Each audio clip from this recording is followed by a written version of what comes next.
Okay, welcome back. You're watching Liquid Lunch on Biz TV. All our followers on Facebook, thank you for tuning in and share the stream if you can. Unbelievable interview with Joe Borelli. He's going to be joining in with the support tomorrow for small businesses opening here in Staten Island, New York.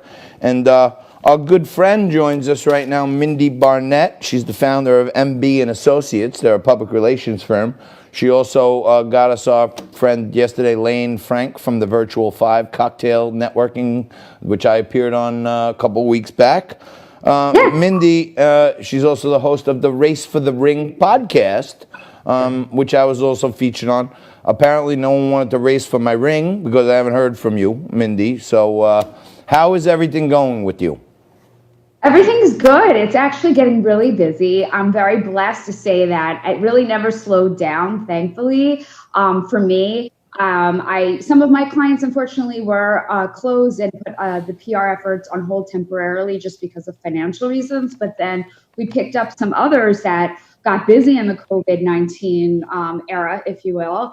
And now clients are getting ready to reopen. They brought us back, the ones that had us on hold. And yeah, as you mentioned, the podcast is crazy busy, and B50 Virtual 5 o'clock is taking off, and it's going to be quite massive in the near future. And I got another book deal I'm excited about, so I'm going to start working on that soon. So it's busy, which is the way I like it. And I used to be a cheerleader, so there you go.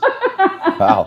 Can we see a cartwheel or a round off or anything else to verify that you were a cheerleader? Can we see any of the moves that you used to have?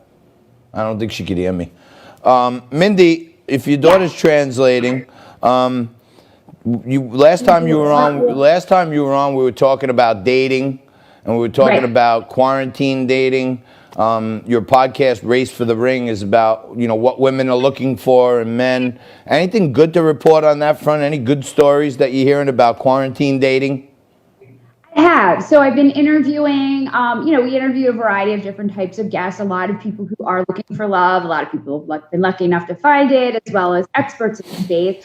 And some of the therapists that I've recently, well, not necessarily therapists, but relationship experts and authors that I've recently interviewed were telling me that their clients were sharing with them some really good success stories. And it really weeds out the people who are just looking to hook up versus people who are really looking for relationships. Most people that I know, myself included, are looking more for the relationship than necessarily the hookup.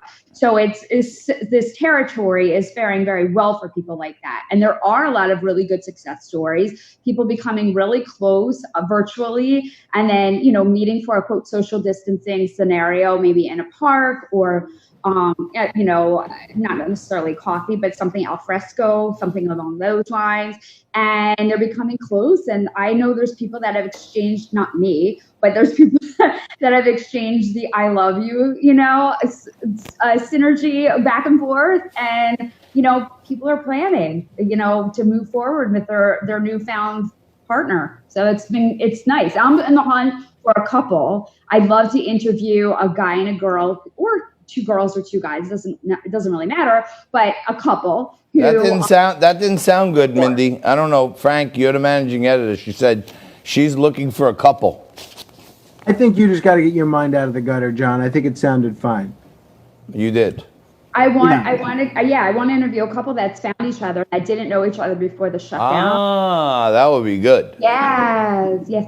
That would be tremendous. How do brands, when they're cutting back, businesses down, they're cutting back on, promotional spending, PR, which, many people, it's the first thing they want to cut because they don't understand how important that is. But how do brands stay essential, or at least in the focus, when they're cutting back on spending?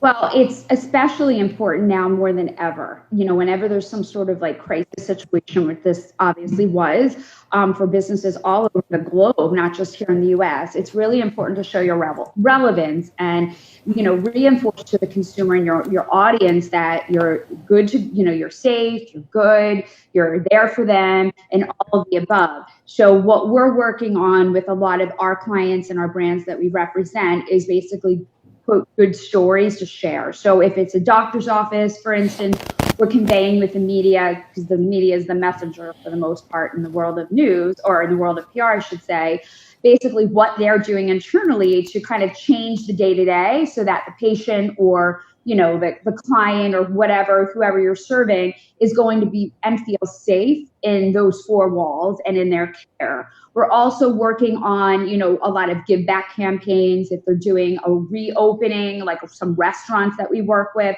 we're doing some campaigns where we're giving back to the customers. If they come in for a period of time, they'll get some sort of deep discount, or we're matching, well, not me, but the client's matching what their, basically whatever their entree costs, they're matching that and donating it to, the frontline workers or some charity that's obviously relevant to the climate we're in. So there's lots of different ways to get your message out there, show your brand is loyal, show your brand is safe, and obviously share the news that you're opening. But you have to do it in a creative and an innovative way, because news isn't going to just cover your open. They're going to want to cover, obviously, advance the story and cover what you're doing.